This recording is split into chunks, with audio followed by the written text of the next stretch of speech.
Friends ఈరోజు అయితే ఇక్కడ షెడ్ అయితే ఓపెన్ టైపు వైర్లు లాగేస్తారు, పైపులు పెట్టకుండా.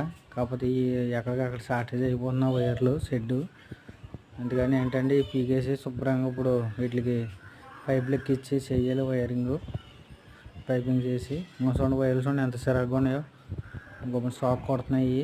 అందుకని దీంట్లో పాపం తాతగారు మామగారు ఉంటారన్నమాట, శుభ్రంగా తీసేసి పైపులు వేయాలి ఫ్రెండ్స్. ఇంకొన్ని ఈ విధంగా అయితే ఇలా చేసామన్నమాట, పైపులు ఎక్కించి సింపుల్గా ఒక బోర్డు వేసాం, అదిగా లైట్కి అండ్ బెడ్ లైట్కి ఫ్యాన్కి ఈ విధంగా వేసేసి చేసాం. అంటే రేక్ సెట్ కదా, ఎప్పుడు కూడా వైర్లు ఓపెన్ టైప్కి లేకపోతే ఏదైనా ఎండ కొట్టాలి కదండి రేక్ సెట్కి, ఎక్కడైనా షార్టేజ్ అయిన ప్రమాదం కదా, అందుకని ఇలా పీకేసి శుభ్రంగా నీట్గా చేసామన్నమాట. ఓకే ఫ్రెండ్స్, అలాగే మన వీడియో లైక్ చేయండి ఫ్రెండ్స్, మర్చిపోకండి. అలాగే సపోర్ట్ చేస్తున్నారు కదా, మీకు చాలా థ్యాంక్స్. అలాగే ఇక్కడ వచ్చేసి బెడ్ షీట్ పెట్టాం బయటకు లైట్కి.